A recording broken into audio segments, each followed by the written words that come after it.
نحمده ونصلي على رسوله الكريم أما بعد فأعوذ بالله من الشيطان الرجيم بسم الله الرحمن الرحيم سبحانك لا علم لنا إلا ما علمتنا إنك أنت العليم الحكيم. میں محمد خباب تعلیم المقامات القرآنیہ کے درس نمبر 25 کے ساتھ حاضر خدمت ہوں. آج کا ہمارا درس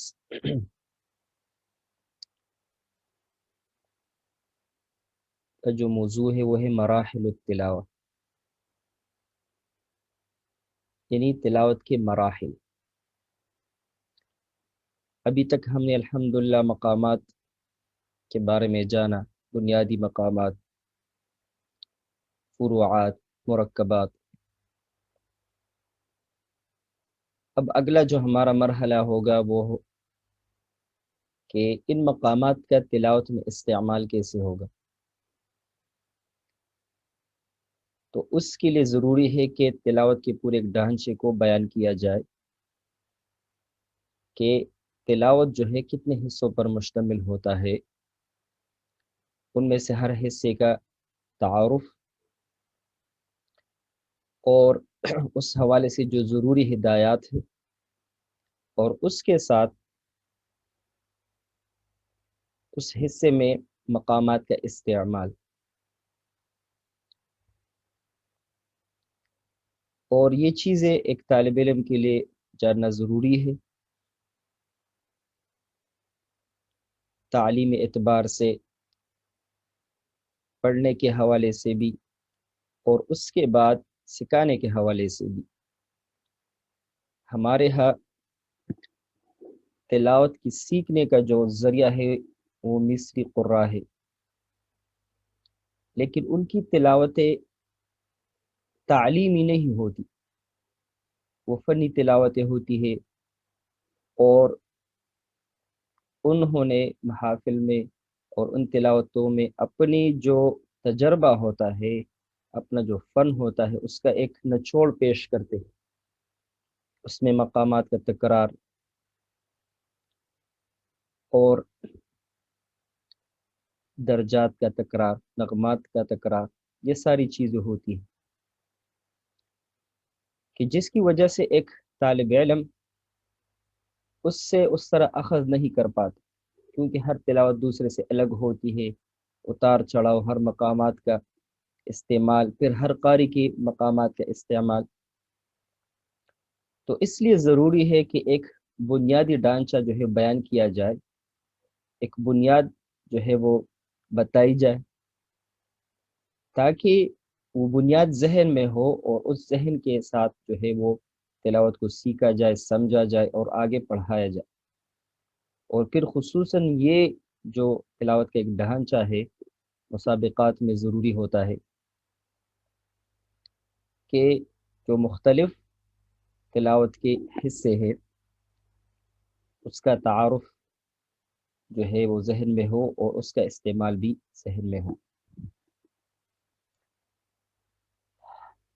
مراحل التلاوہ، تلاوت کے 4 بنیادی مرحلے ہیں.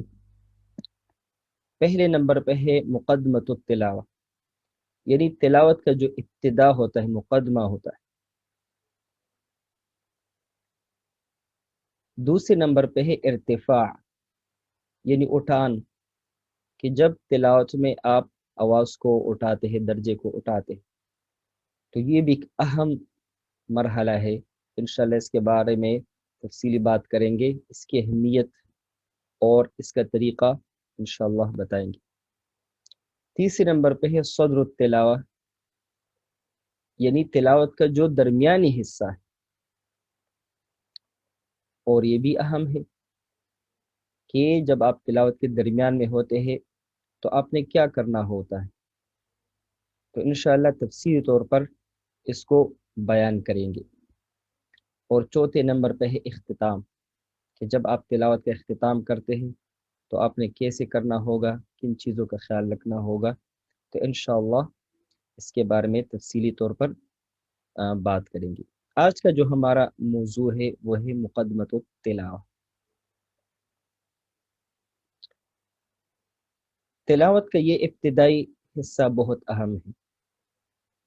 اچھا آغاز سامعین اور مسابقات میں جج حضرات پر اچھا اثر ڈالتی ہے، اس لیے تلاوت کے اس ابتدائی حصے میں درج ذیل چیزوں کا خیال رکھنا چاہیے۔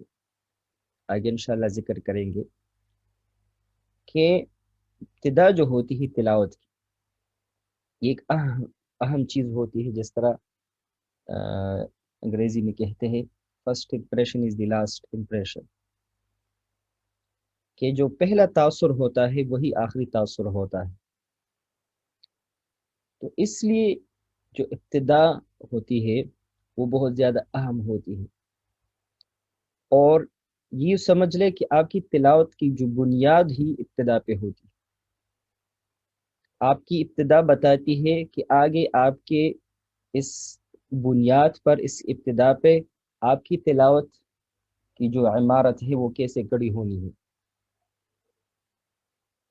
تو اس لیے اس کو جاننا اور اس حوالے سے جو اہم چیزیں ہیں ان کو جاننا اور ان کو عمل میں لانا بہت زیادہ ضروری ہے۔ پہلے نمبر پہ ہے آواز کا درجہ۔ تلاوت کے اس پہلے حصے کی ابتدا ادنا قرار سے ہوتی ہے۔ ادنا قرار کیا ہے انشاءاللہ آگے بتائیں گے۔ اور اختتام اعلیٰ قرار پر، لا علمی آواز پر گرفت کی کمی اور مشق کی کمی کے باعث بعض قراء قرار کو تقریباً جواب کے درجہ تک لے جاتے ہیں، جس کی وجہ سے آگے جواب کا درجہ کافی اونچا ہو جاتا ہے اور جواب الجواب تو بالکل ہی ناقابل رسائی ہو جاتا ہے۔ اس لیے احتیاط کی ضرورت ہوتی ہے۔ یعنی تلاوت کی ابتدا میں جو آواز کا جو درجہ ہوتا ہے اس کا خیال رکھنا ضروری ہوتا ہے۔ اگر ابتدا ٹھیک نہیں ہوتی تو آگے آپ کی پوری تلاوت جو ہے وہ متاثر ہوتی ہے۔ اب ابتدا کہاں سے ہوگی؟ ادنا قرار سے۔ ادنا قرار کیا ہے؟ عمومی طور پہ ہم نے آواز کے جو طبقات پڑھے تھے، 3 طبقات پڑھے تھے: قرار، جواب، جواب الجواب۔ اس کو مزید حصوں میں تقسیم کیا گیا ہے: ادنا قرار، اعلی قرار، ادنا جواب، اعلی جواب، ادنا جواب الجواب، اعلی جواب الجواب۔ تلاوت کی ابتدا ادنا قرار سے ہوتی ہے اور آپ کی تلاوت جو ہے جاتی ہے اس لیول پہ۔ اور اعلی قرار کیا ہے؟ کہ جس کے بعد جواب شروع ہوتا ہے اور پھر وہ ادنا جواب کہلاتا ہے، پھر یہ جواب اوپر جاتا ہے اعلی جواب، جو جواب الجواب کے نزدیک ہوتا ہے۔ عموماً قراء یا تو اعلی قرار سے شروع کرتے ہیں یا ادنا جواب سے تلاوت شروع کر لیتے ہیں۔ اس لیے قرار، جواب اور جواب الجواب کو جاننا ضروری ہے کہ قرار میں آواز کیسی ہوگی، جواب میں کیسی ہوگی، جواب الجواب میں۔ اگر تلاوت محفل کی ہے، لمبی تلاوت ہے، تو پھر آپ ادنا قرار سے شروع کرتے ہیں۔ مثلا اعوذ باللہ من الشیطان الرجیم،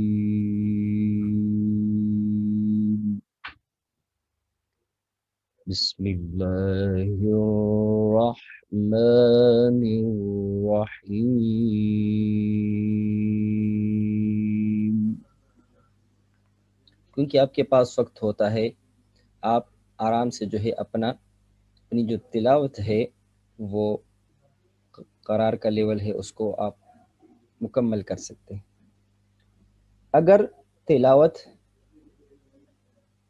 مسابقات کی ہے تو اس کے لیے ضروری ہے کہ پھر اعلیٰ قرار سے جو ہے شروع کیا جائے، کیونکہ آپ کے پاس وقت کم ہوتا ہے۔ تو اس کا جو ہے انداز پھر اس طرح ہوگا: اعوذ باللہ من الشیطان الرجیم، بسم اللہ الرحمن الرحیم۔ لیکن یاد رکھیے کہ انداز ہونا چاہیے۔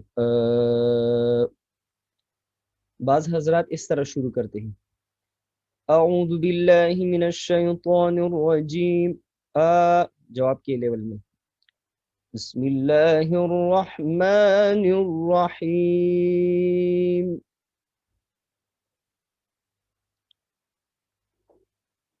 تو یہ غلطی ہے۔ اگر آپ کی تلاوت کسی ایسے محفل میں ہے، کسی ایسے پروگرام میں ہے، یا بعض اوقات ایک مختصر تلاوت ہوتی ہے 2 منٹ کی، 3 منٹ کی، کسی افتتاح کے موقع پر، اس پہ اگر آپ اس طرح شروع کریں تو کوئی مسئلہ نہیں، بالکل آپ شروع کر سکتے ہیں۔ لیکن اگر آپ مسابقہ میں پڑھ رہے اور خصوصاً بین الاقوامی لحاظ سے، تو اس میں آپ نے اپنا ہر لیول شو کرنا ہوتا ہے، تو اس کے لیے پھر ضروری ہے کہ آپ ادنیٰ قرار سے تو نہیں شروع کرتے، لیکن اعلیٰ قرار سے آپ شروع کریں گے، کیونکہ جج جو ہے آپ کا پہلا جو اس کا ذہن ہوتا ہے کہ بھئی اس کا قرار کیسا تھا۔ اگر آپ شروعی جواب سے کر لیتے ہیں تو آپ کا جو یہ طبقہ ہے وہ رہ جاتا ہے۔ تو اس لیے مسابقات میں ابتدا جو ہے اعلیٰ قرار سے ہونا چاہیے، اور باقی جو عمومی پروگرام ہوتے ہیں 3، 4، 5 منٹ کی تلاوت میں، اس میں آپ بے شک ادنیٰ جواب سے شروع کر سکتے ہیں، اور محافل میں آپ کی تلاوت ادنیٰ قرار سے شروع ہوتی ہے اور آہستہ آہستہ اوپر جاتی ہے۔ تو اس لیے اس چیز کا جو ہے خیال رکھنا چاہیے، اگر آپ کی ابتدا اوپر اونچی ہوتی ہے تو اس لحاظ سے آپ کا جواب جو ہے پھر اور اونچا ہو جاتا ہے۔ اگر آپ ابتدا اس طرح کرتے ہیں: اعوذ باللہ من الشیطان الرجیم، بسم اللہ الرحمن الرحیم، ان للمتقین مفازا، مثلا آپ نے یہاں سے شروع کر دیا۔ اب جب آپ اوپر اٹھیں گے: حدائق وأعنابا وكواعب أترابا،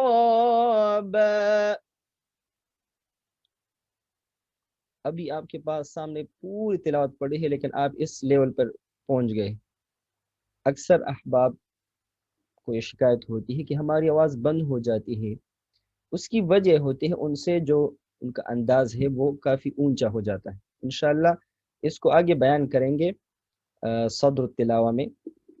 یہ صرف کہنے کا مقصد یہ تھا، اگر آپ کا قرار صحیح نہیں ہے تو اس کا اثر جواب پہ پڑے گا، تو اس لیے اس چیز کا خیال رکھنا چاہیے۔ اگر آپ محفل میں تلاوت کر رہے تو آپ ادنیٰ قرار سے شروع کیا کریں، اگر آپ مسابقے میں تلاوت کر رہے تو آپ اعلیٰ قرار سے شروع کر رہے ہیں، اگر آپ نارمل کسی پروگرام میں تلاوت شروع کر رہے ہیں تو اس میں بھی اچھی بات ہے کہ آپ اعلیٰ قرار سے شروع کریں، تاکہ اپنی تھوڑے وقت میں آپ اپنے جو اپنی صلاحیت کا مظاہرہ کر سکے، آپ جو ہے جواب پر جواب اور جواب الجواب میں آرام سے جو ہے جا سکے۔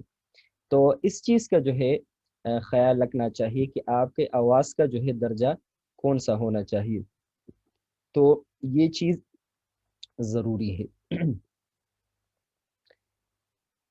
اگلی چیز ہے مقامات، کہ اس پہلے درجے میں مقامات کون سے ہونی چاہیے۔ عمومی طور پر تلاوت کے اس حصے میں بیات پڑھی جاتی ہے، یہ سب کو پتہ ہے کہ تلاوت کی ابتدا بیات میں ہوتی ہے، لیکن یہ ایک سوال آتا ہے بیات میں ہی کیوں ہوتی ہے؟ اس سوال کے پیچھے میں کافی جو ہے پھر لیکن مجھے اس کا جو ہے جواب نہیں ملا۔ پھر ایک دفعہ بیٹھے بیٹھے اللہ نے ذہن میں ڈال دیا، اور پھر اس کی تائید بھی ہو گئی کہ جب انسان تلاوت شروع کرتا ہے تو اس کا جو انداز ہوتا ہے وہ بالکل ابتدا ہوتی ہے، اس وجہ سے وہ اپنی تلاوت بالکل ادنی قرار سے شروع کرتا ہے، اور بیات لہجہ چونکہ جو ہم بات چیت کرتے ہیں یہ بیات ہے، میں بات کر رہا ہوں یہ بیات ہے، اس کا جو لحن ہے یہ بیات ہے، تو عمومی طور پر اس میں سے شروع کرنا آسان ہوتا ہے۔ تو عمومی طور پر یہ ایک پھر مستقل ایک قاعدہ بن گیا ہے کہ بیات سے شروع کرتے ہیں، حالانکہ جو شیخ ابوالعینین شعیع شاہ ہے اس کی کچھ تلاوتیں ہیں اس نے شور ہی کرد سے کیا ہے، مثلا اعوذ باللہ من الشیطان الرجیم بسم اللہ الرحمن الرحیم قد أفلح المؤمنون الذين هم في صلاتهم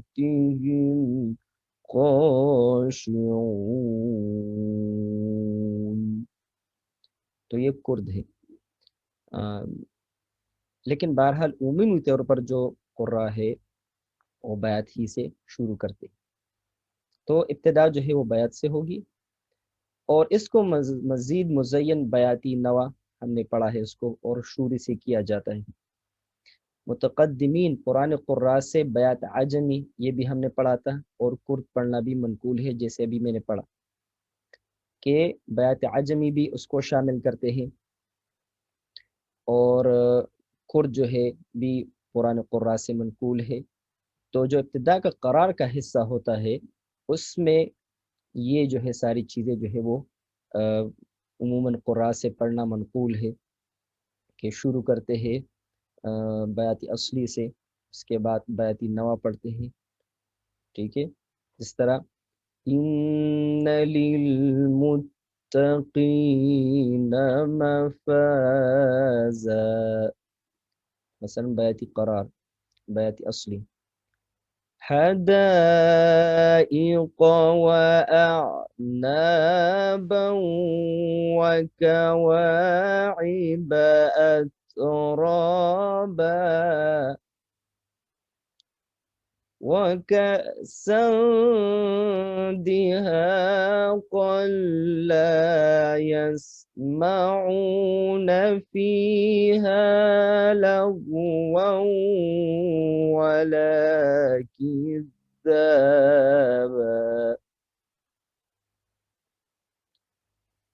تو عمومی طور پر جو ہے یہ انداز ہے، پھر اس میں تکرار بھی ہوتا ہے، بعض اوقات بیتینوں کو بار بار پڑھا جاتے ہیں، شوری کو تھوڑا سا لمبا کیا جاتا ہے۔ تو بہرحال یہ جو ہے ابتدا ہے کے بارے میں تھا کہ جو مقدمۃ التلاوہ ہے، تلاوت کی ابتدا ہے، اس میں کن چیزوں کا خیال رکھنا جو ہے چاہیے۔ اس میں ایک اور چیز ہے جو آج مجھ سے رہ گیا ہے، اس کی سلائیڈ نہیں بنی، ابھی مجھے خیال آیا، وہ ہے دورانیہ، کہ قرار کا دورانیہ کتنا ہونا چاہیے۔ تو اس کا جو دورانیہ ہے وہ مختلف تلاوتوں میں مختلف ہوتا ہے۔ اگر محافل کی تلاوت میں ہے تو اس میں 2 سے 3 منٹ تک بھی قرآن پڑھا ہے، یعنی سارے جو ہے فروعات کو ساتھ ساتھ پڑھتے ہیں، بعضوں کا تکرار بھی ہوتی ہے۔ اور اگر مقابلے کی تلاوت ہے تو پھر 1 سے 1.5 منٹ تک، اور اگر بہت ہی مختصر تلاوت ہے تو اس میں یہ ہے کہ 1 منٹ کے اندر اندر اس کو جو ہے پڑھا جاتا ہے۔ تو اس کا جو دورانیہ ہے 1.5 منٹ سے لے کر 3 منٹ تک ہے، کہ جو ہے اس کا دورانیہ اتنا ہونا چاہیے، اور کوشش کرنی چاہیے کہ دورانیہ جتنا کم ہو تو مناسب ہے، کیونکہ اکثر سامعین جو ہے پھر اکتا جاتے ہیں۔ تو کوشش کرنی چاہیے کہ جتنا مختصر ہو تو مناسب ہے، اور چھوٹے چھوٹے وقوف ہونی چاہیے۔ کوشش کرے کہ ابتدا میں لمبی جو ہے وقوف نہ کرے۔ مثلا اکثر حضرات شروع کرتے ہیں اعوذ باللہ من الشیطان الرجیم بسم اللہ الرحمن الرحیم ان للمتقین مفازا حدائق وأعنابا وكواعب أترابا وكأسا دهاقا۔ کیونکہ اس ٹائم آپ جب شروع کرتے ہیں، ابھی تو ہم نے کافی بات چیت کی، تھوڑی سی پریکٹس کی، میں نے آسانی سے اس کو پڑھ لیا، لیکن جب آپ بالکل تلاوت شروع کرتے ہیں تو اس ٹائم آپ کا سانس، آپ کا گلا بند ہوتا ہے، اور آپ کی دل کی دھڑکنیں معمول پہ نہیں ہوتی۔ آپ اسپیکر کے ساتھ یا اس ماحول کے ساتھ ابھی اپنے آپ کو جو ہے ایڈجسٹ کرنے کی کوشش کر رہے ہوتے ہیں، تو اس لیے بالکل ابتدا میں چھوٹے چھوٹے وقوف کیا جائے، اس کے بعد جو ہے آہستہ اس چیز کو بڑھایا جائے۔ تو بہرحال آج کو جو ہمارا سبق تھا وہ مراحل تلاوت کے جو مراحل ہے ان کے بارے میں تھا، جو ان کا ایک ڈھانچہ ہے، اور اس میں سے جو پہلا جو تھا مقدمۃ التلاوہ، جو تلاوت کی ابتدا ہوتی ہے، کسی بھی تلاوت کی آپ ابتدا کرتے ہیں تو ابتدا جو ہے وہ بیان کرنا اس لیے ضروری تھا، اور پھر اس حوالے سے جو باتیں ضروری تھی اس میں پہلی چیز تھی آواز کا درجہ، جو انتہائی اہم ہے، انتہائی اہم ہے۔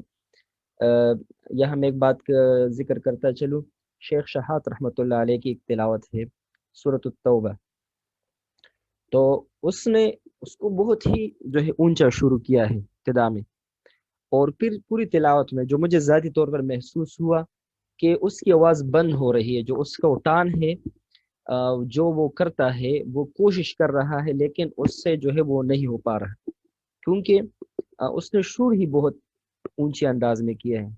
مثلا اعوذ باللہ من الشیطان الرجیم بسم اللہ الرحمن الرحیم إن عدة الشهور عند الله 12 شهرا في كتاب الله يوم خلق السماوات والأرض، یعنی اس طرح شروع کرتا ہے بالکل جواب کے انداز میں، پھر یہاں سے تھوڑا سا آگے جاتا ہے، پھر جب وہ جاتے ہیں آگے انما النسیء زیادۃ، تو وہاں اس سے انداز کافی اونچا ہو جاتا ہے، کہ جس کی وجہ سے اس کا پھر وہی لیول آخر تک برقرار رہتا ہے، اس سے آگے جو ہے اس کی آواز نہیں جا رہی ہوتی۔ تو پھر وہ جب انما النسیء میں آواز اٹھاتا ہے تو کچھ اس طرح انما النسیء زیادۃ فی الکفر یضل به الذین کفروا یحلونہ، تو اس طریقے سے پھر اب یحلون عام و یحرمون پھر بالکل سیدھا چل رہا ہوتا ہے، جو اس کی تلاوت کی خاصیت ہے، اتار چڑھاؤ، انتہائی اٹھان، وہ چیز اس سے نہیں ہو پا رہی۔ لیکن بہرحال وہ ایک استاد تھے، اس کو پھر پتا تھا کہ اب میں نے کون سا جو ہے رکھنا ہے۔ اگر کسی سے اس طرح کی غلطی ہو جائے تو پھر اس کو چاہیے کہ مزید آگے آواز کو اٹھانے کی کوشش نہ کرے، جو لیول ہے اس کو اس طرح جاری رکھے۔ تو لیکن بہرحال انشاءاللہ اس کو آگے ذکر کریں گے۔ تو کہنے کا مقصد یہ ہے کہ یہ جو پہلا جو ابتدا ہے یہ انتہائی ضروری ہے، تو اس لیے اس میں خیال رکھنا چاہیے کہ آپ کی ابتدا جو ہے معتدل ہو، اور جو آپ کی کا جو قرار ہے وہ جو ہے صحیح طریقے سے ہو، آپ کی ابتدا ٹھیک ہو، تو انشاءاللہ آپ کی جو باقی تلاوت کا ڈھانچہ جو ہے وہ مناسب ہوگا، ٹھیک ہوگا۔ تو انشاءاللہ اگلا جو ہمارا سبق ہوگا وہ ارتفاع کے بارے میں ہوگا. تو اس